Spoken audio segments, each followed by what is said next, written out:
Today, tata, ama nga akụziri gị Igbo. Mma akụziri gị Igbo. Ngwa bịaba nwa m. Ana m akụziri gị Igbo, m na-akụziri gị na-amụta.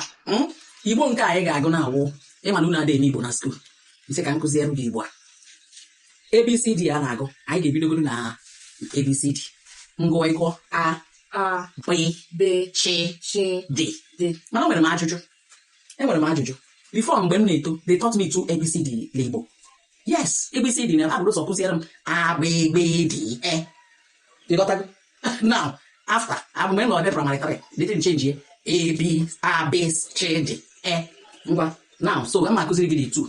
Ngo A, then go A, B, D. E. You know what is B? No, B. Emi ihe nwo B. B. Asịkwana m oyibo na video ndị Igbo. Emi ihe nwo B. Gbewo GB. A. Ego A, B, C bụ CH, C. Instead of A, B, C, D. A, B, D. E. Anyị gara agụsịkwa ya bụ ka m marụ ebe ị nọ. A, B, D. E.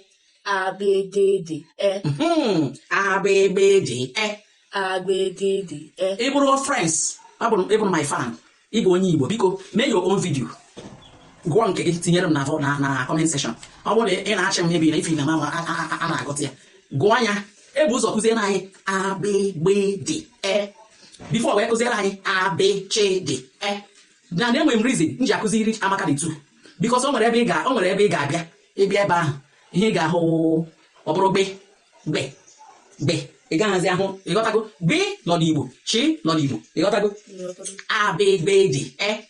A, B, D, E. A, B, C, D, E. A, B, C, D, E. A, B, D, E. A, B, D, E.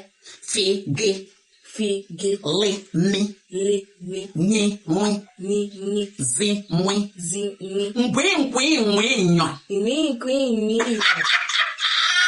Anyị gụkwa ya ọzọ.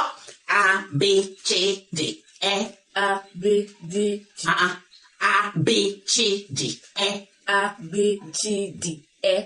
Fi, G, B. Sh. Lo. No. Mi. To. Po.